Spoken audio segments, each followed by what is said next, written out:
The fishermen's footsteps crunch through the thick mud, their tired bodies aching after the long journey. The wind howls, making the trees bend and creak as though they were alive. There's a sense of foreboding in the air, but the group laughs off their unease, joking about the wild tales they've heard about Widow's Creek. Some mention the disappearances of past groups, but the idea of the unknown doesn't scare them. After all, they've camped in isolated spots before. As the sun sets, the sky turns a dark shade of purple, and the sounds of the forest grow louder, almost as if it's waiting for something to happen. As the men gather around the fire, the light flickers, casting long shadows on their faces.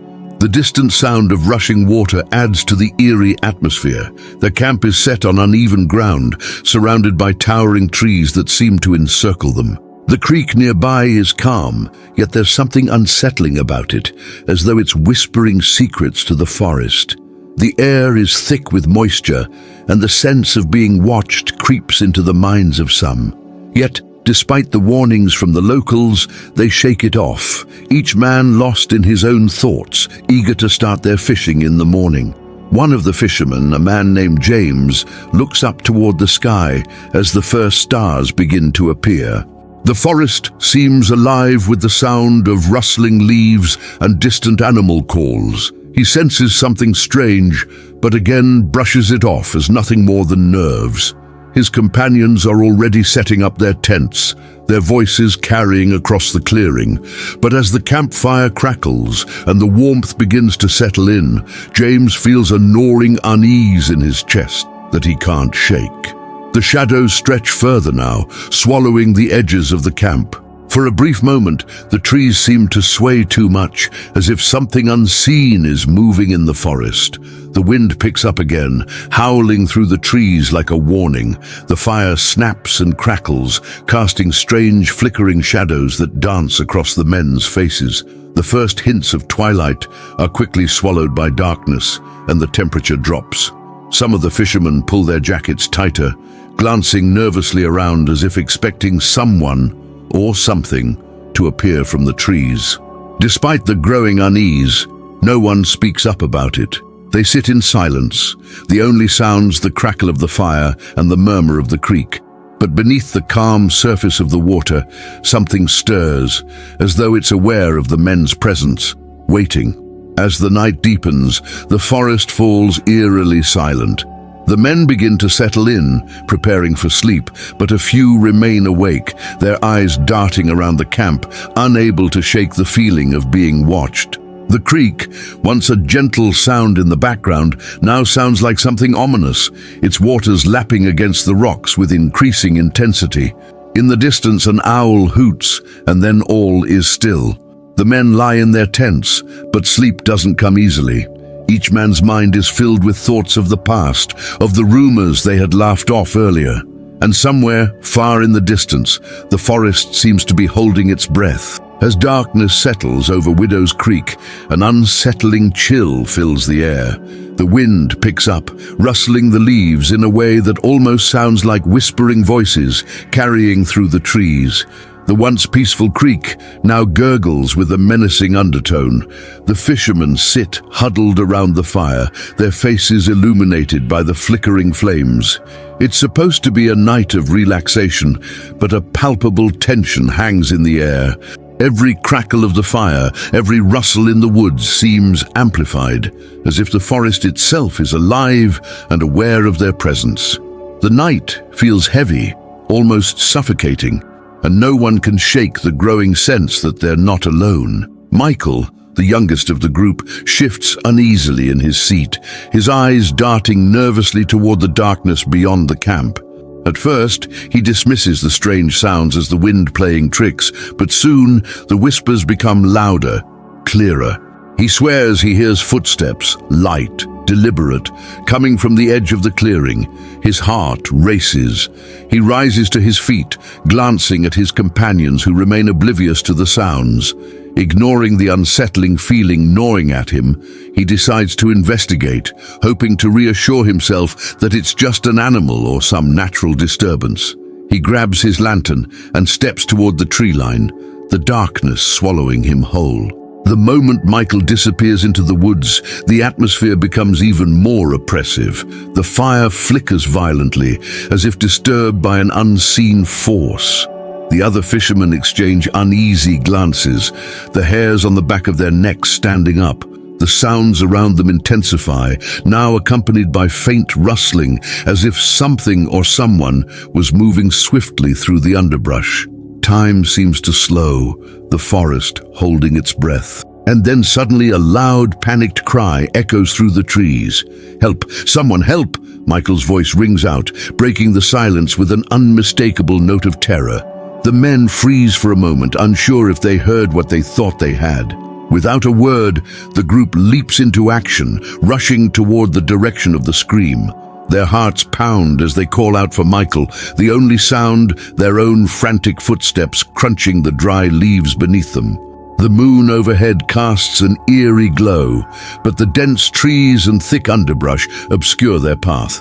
Their flashlights dart across the darkened forest, illuminating only fragments of the night. Twisted branches, dense foliage, and the occasional glimmer of eyes in the darkness. They push forward, the sense of dread growing heavier with every step. When they finally reach the spot where Michael's cry had come from, they find nothing but his fallen lantern, its light still flickering weakly in the dirt. The air around them feels suffocating, thick with an unnatural stillness. The men stop in their tracks, their breath catching in their throats as they scan the area.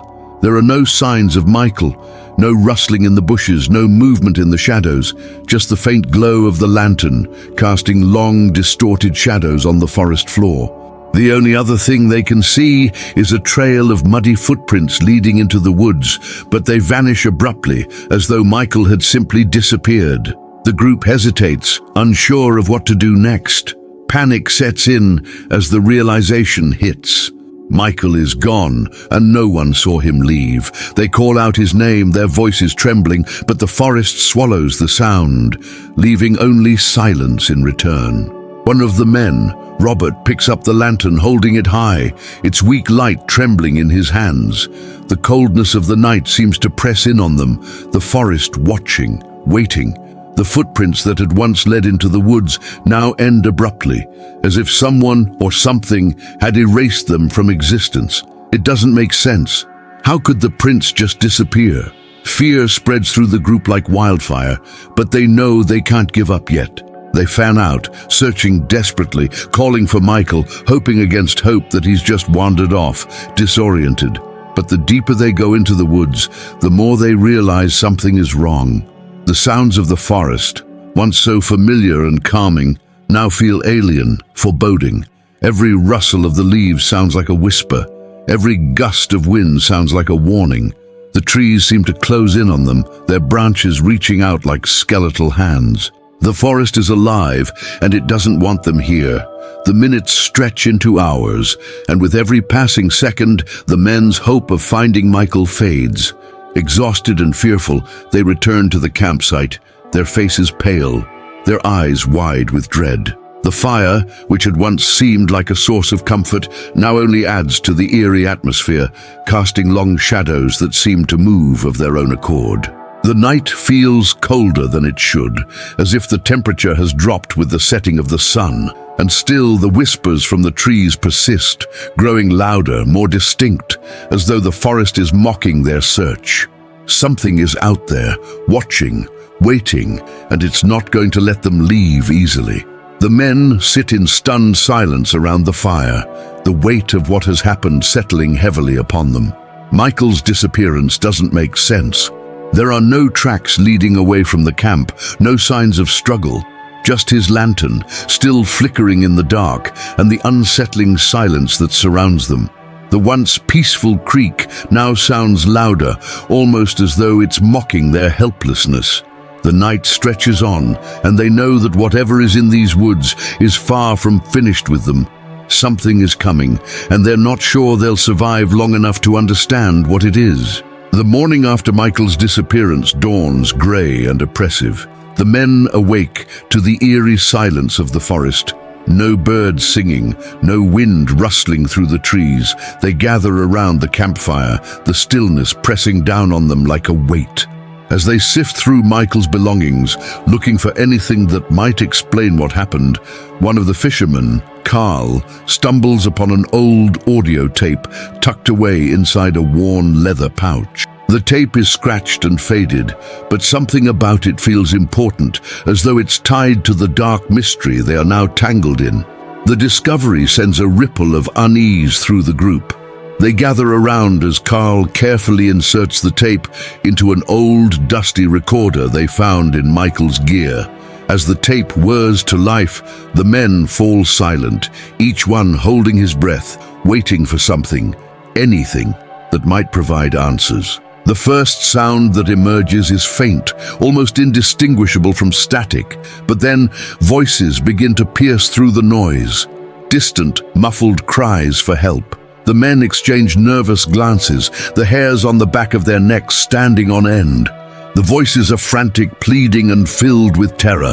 One voice is clearer than the others, calling out for someone to save them, but the words fade quickly into unintelligible mumblings. The tape crackles, and then a deeper, more sinister murmur emerges, something that sends a chill down their spines. The voices speak of a cult of the river, a dark group that once inhabited Widow's Creek, performing rituals to appease the mysterious forces that lurk within the water. As the tape continues, the murmurs grow more disturbing, their tone urgent, almost pleading. The voices grow louder, like a chorus of lost souls, all trapped in the same despairing fate. The fishermen, unable to look away, listen intently as the tape reveals unsettling details, names, places, and events that seem to link them to the very disappearances they've heard about in hushed whispers. Then, the tape reveals a shocking revelation, an event that occurred in 1914, when a group of fishermen just like them disappeared without a trace. The audio speaks of men who arrived at Widow's Creek, much like they did, only to fall victim to the dark forces of the river. The tape hints at a series of strange occurrences, unexplained phenomena that began the moment the men set up camp. The voices on the recording grow more desperate, warning them not to make the same mistake. The realization hits hard. This isn't just a random disappearance, it's part of a twisted pattern that stretches back over a century. As the tape continues, the men begin to hear something even more chilling, the whispers of the forest itself. The voices speak of a pact, a bargain made long ago with something ancient and evil that resides in the depths of Widow's Creek. The cult, it seems, was not merely a group of worshippers, but a group of fishermen who had become part of something far darker, sacrificing their own to keep the river's curse at bay. The recording becomes increasingly distorted as it progresses, and then, abruptly, the tape cuts out, leaving only the crackling silence of the recorder. The forest around them seems to hold its breath as the men process what they've just heard. The unsettling nature of the recording sinks into the group like a poison, leaving them disoriented and fearful.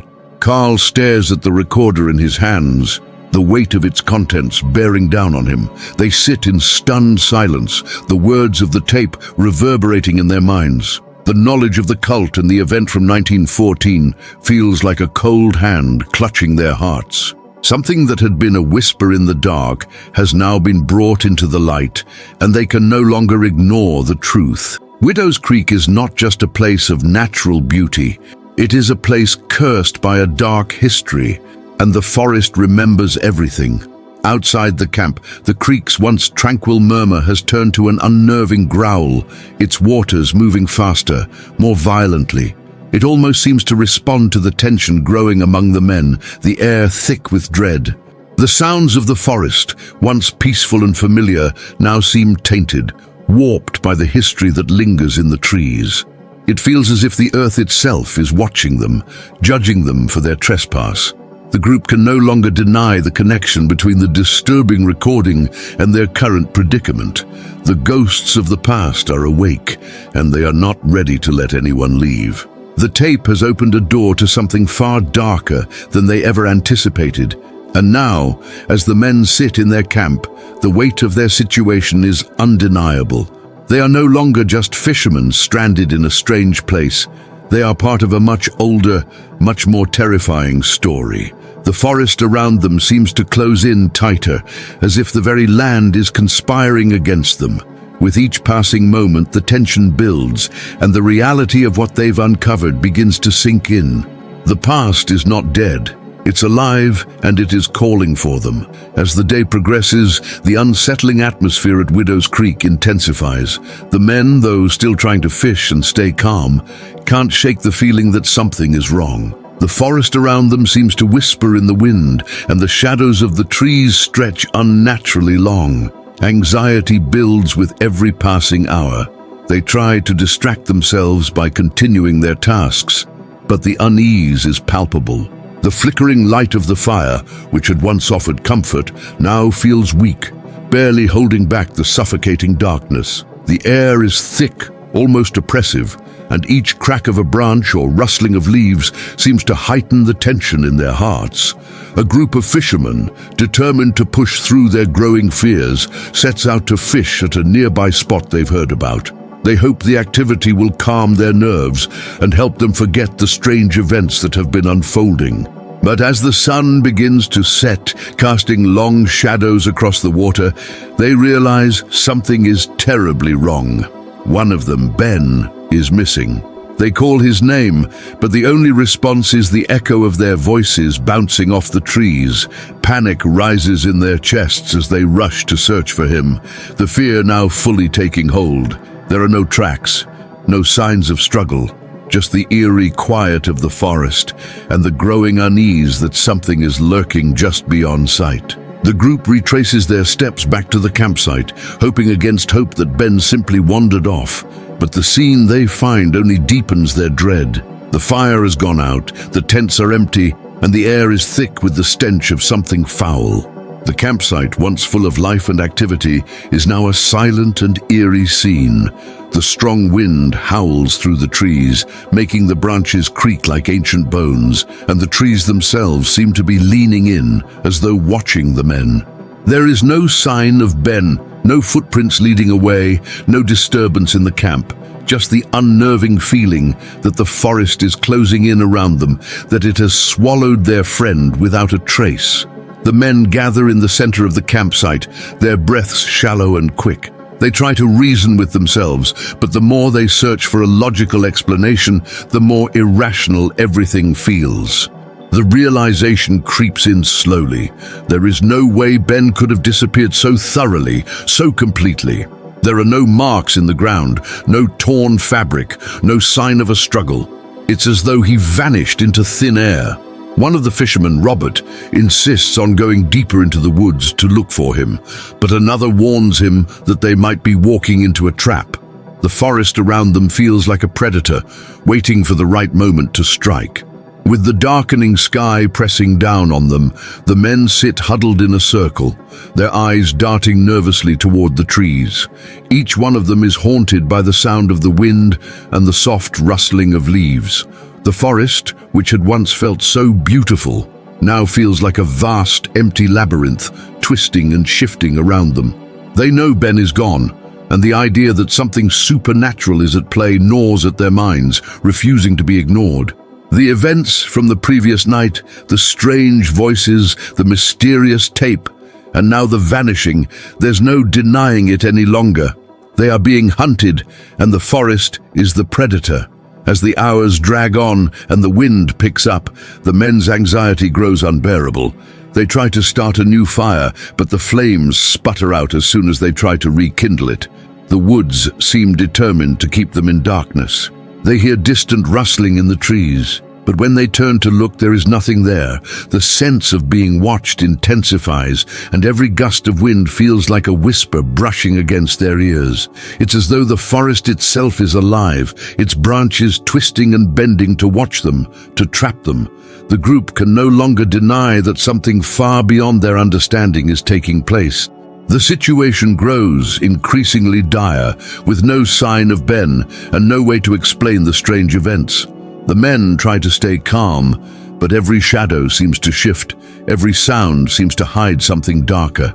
As they sit in the cold, the forest around them feels less like a natural place and more like a living, breathing entity.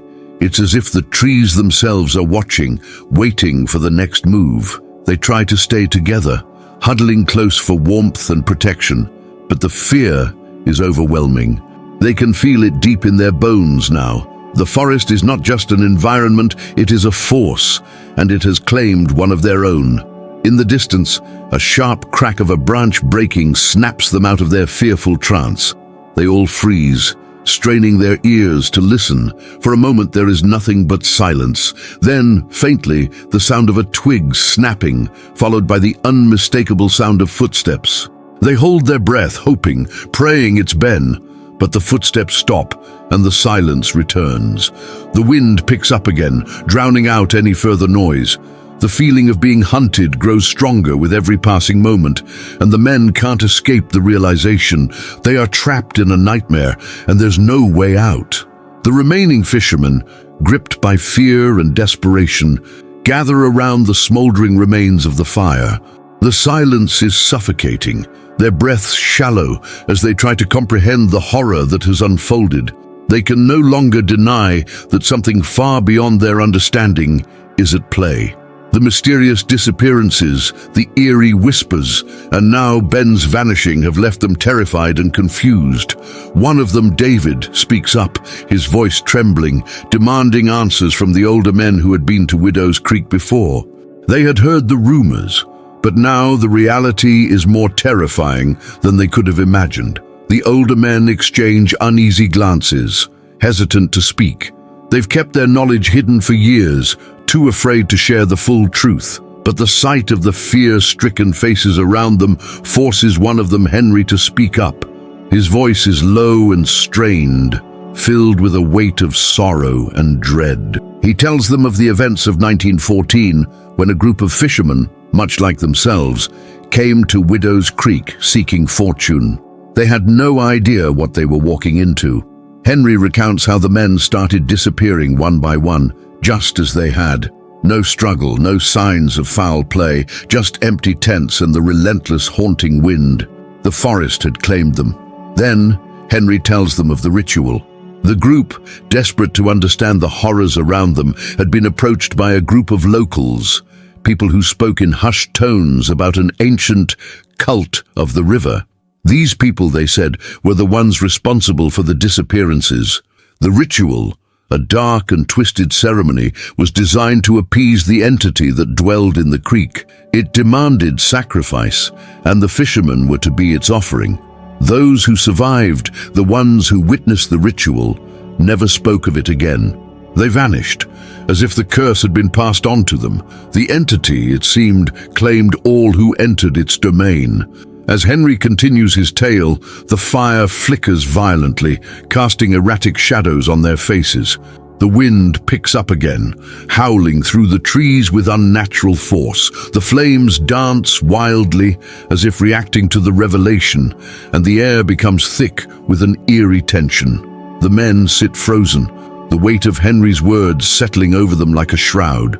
It feels as though the forest itself is alive, listening and watching. The flickering light throws their faces into sharp relief, but none of them can tear their gaze away from Henry.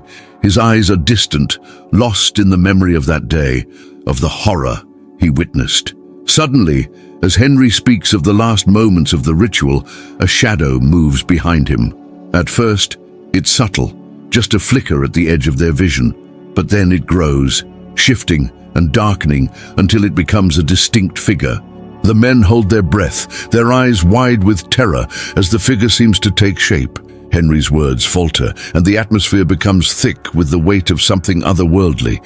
His eyes widen in shock as he feels the presence behind him, and the men too sense it. The shadow is no longer a trick of the firelight, it's something real, something inhuman.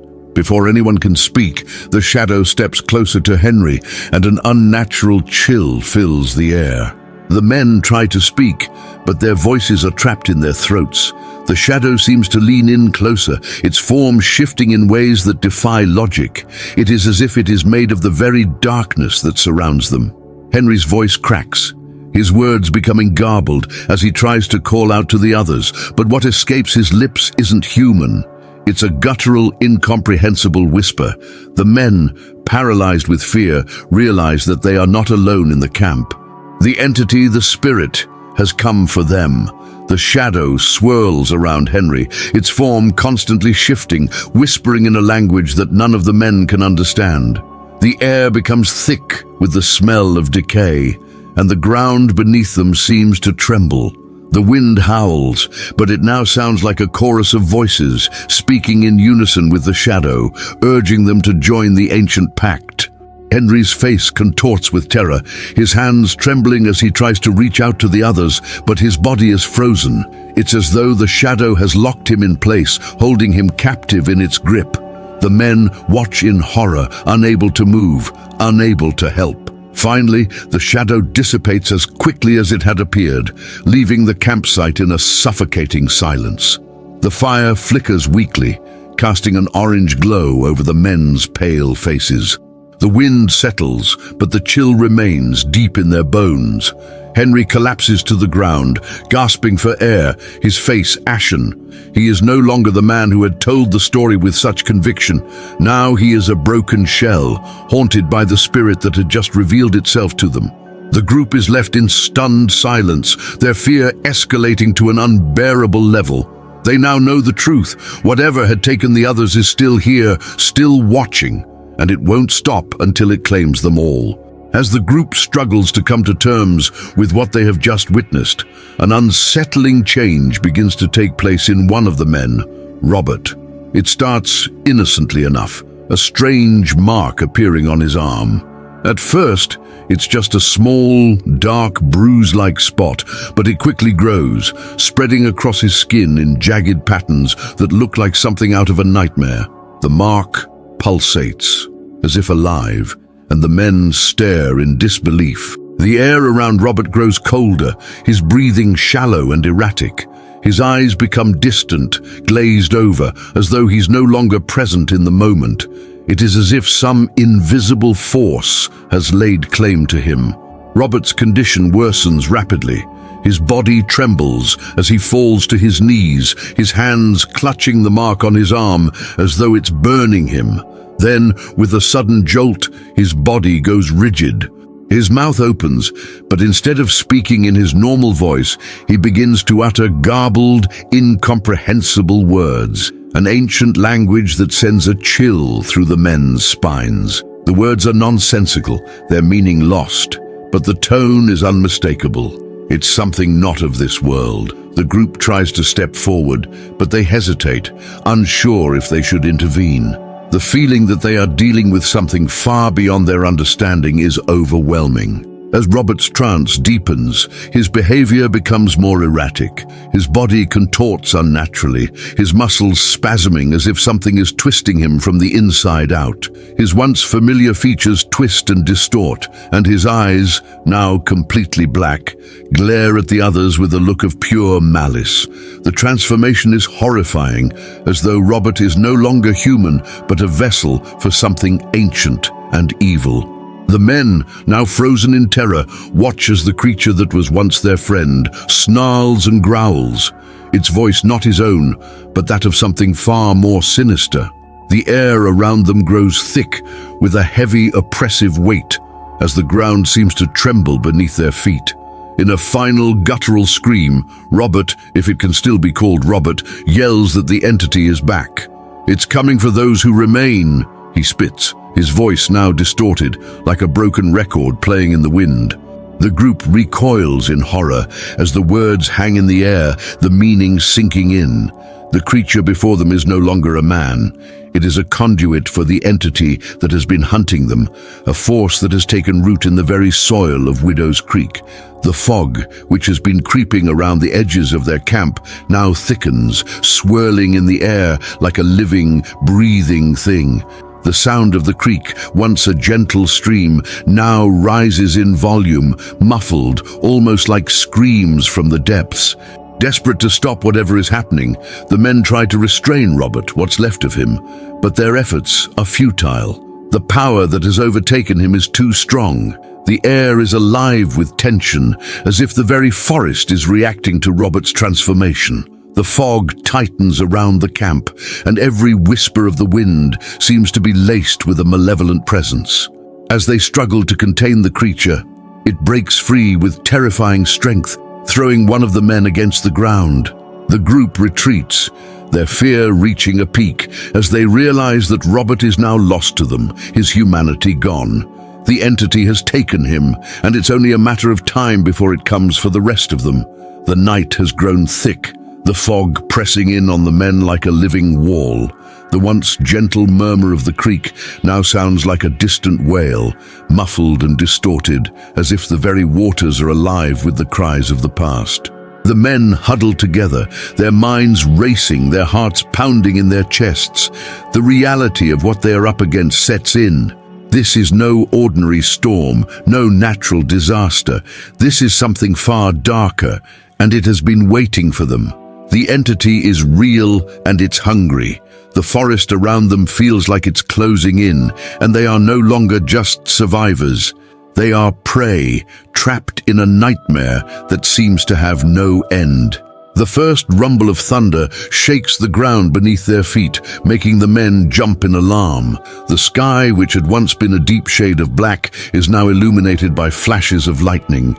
The wind picks up violently, howling through the trees with a terrifying force, like an enraged creature desperate to tear the forest apart. The campfire, which had offered a small sense of warmth and comfort, is extinguished in an instant by the wind. The men scramble to secure their tents, but the wind seems to have a mind of its own, tearing at the fabric and forcing them to fight just to stay upright. Panic sets in as they realize this storm is unlike anything they've ever encountered. It's as if the storm itself is alive, responding to the chaos around them. As the storm intensifies, a thick, impenetrable fog rolls in, swirling around the men's legs like a living thing.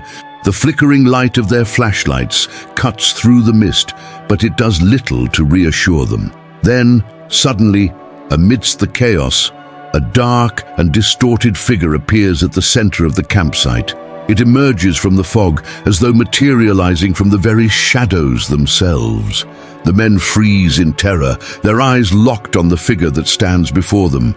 The entity seems to shimmer, its form constantly shifting, made of nothing but smoke and darkness, twisting and writhing in the air as if it's something not meant to be seen. A feeling of utter dread washes over them as they realize that the entity has come for them. The wind howls louder, almost as though it's in pain, and with each gust, the dark figure grows more defined, more solid. The men feel a sudden drop in temperature, as though the very air has turned cold enough to freeze their bones. Those who dare to look at the figure find themselves unable to look away. Their bodies begin to feel heavy, and their limbs grow numb. A strange sensation creeps up their spine, something pulling, draining, feeding off of their energy. One by one, they fall to their knees, their strength slipping away as the entity draws closer, its presence suffocating. Their vision blurs as the darkness of the figure consumes everything around them. They try to scream, to move, but their bodies betray them, paralyzed by the overwhelming power of the entity. As the entity looms over them, its shape seems to fluctuate, as though it is made of pure darkness, stretching and contracting in an unsettling rhythm. The sound of the wind fades, replaced by the deafening roar of their own fear pounding in their chests. The air is thick with an oppressive weight, as if the very atmosphere is being drawn into the entity's mass. Some of the men try to speak, but their voices are swallowed by the sound of the wind, their words barely more than whispers. Each breath they take feels like it's the last, and with every passing moment they lose more of their will, more of their fight.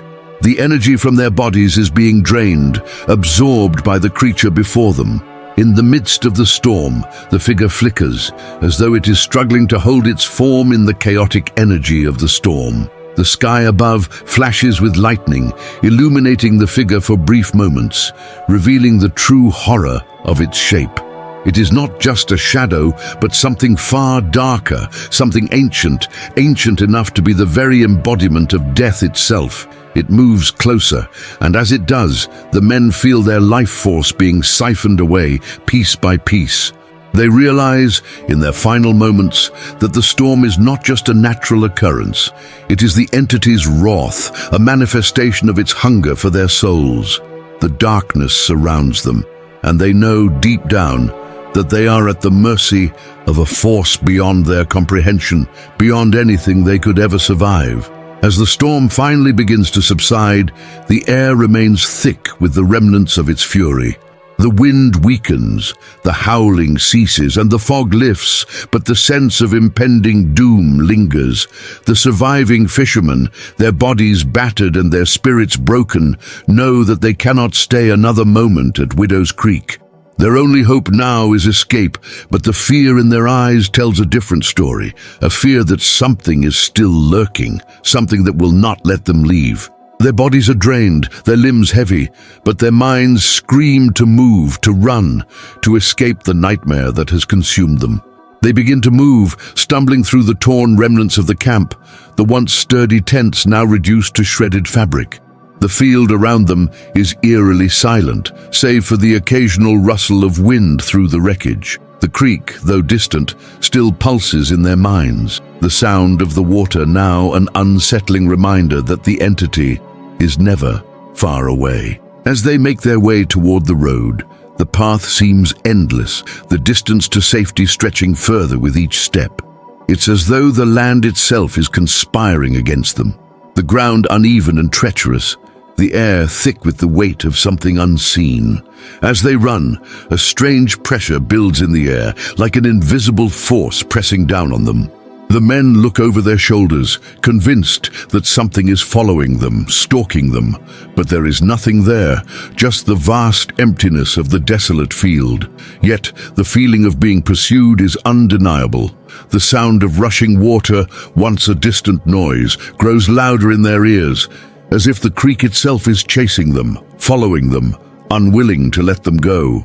Panic rises within them, and their breath quickens, each footfall pounding harder against the earth as they push themselves forward, determined to reach the road. But with every step, the invisible force seems to close in on them. The air grows colder again, and the very ground beneath their feet seems to shift, pulling them back as though trying to drag them into the depths of the forest. The men stumble, their legs heavy and weak, their bodies shaking with fear and exhaustion. They try to shout to each other, but their voices are lost in the oppressive silence that surrounds them. The further they run, the more it feels like the very earth beneath them is rejecting their escape, and the distant sound of the creek becomes a deafening roar, echoing in their minds. Despite their efforts, only a few of them make it to the road.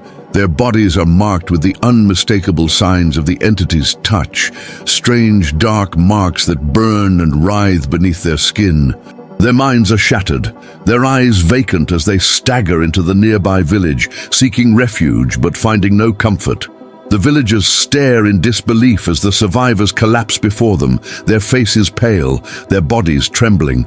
The men try to speak, but the words come out jumbled, their memories broken, fragmented by the horrors they've experienced. The village, once a place of safety, now feels just as cold and distant as the wilderness they've left behind. The villagers try to help, but it is clear that the damage has been done. The survivors are not the same men who left for Widow's Creek just days ago. Their spirits are gone, their minds lost to the horrors they witnessed. They speak of the storm, the entity, the voices in the water, but their words don't make sense. The villagers listen, terrified, as the men speak of something ancient, something that dwells in the creek, something that feeds on fear, on souls. The survivors are broken, their lives marked by the curse of Widow's Creek, and the villagers can do nothing but watch in silent horror. As the survivors are tended to, they glance nervously over their shoulders, haunted by the sound of rushing water that seems to follow them even here. It's as if the entity is still with them, its presence lingering, waiting. The creek may be miles away, but the sound of the water never leaves their ears. It's a constant reminder that they have escaped nothing. The land, The forest and the entity itself are part of them now, etched into their very souls. Their escape was never truly an escape. The entity has claimed them, just as it claimed those who came before them. In the days that follow, the survivors never speak of Widow's Creek again. The village becomes a silent place, the memory of what happened haunting everyone who witnessed it. The survivors, marked by the entity's curse, fade into the shadows, their lives forever altered by the horrors of the creek. But the field remains empty and desolate, a place of destruction, with the sound of the water forever echoing in the wind. And though the fishermen have escaped, the entity is not done. It waits, it watches, and it is always hungry for more souls to claim.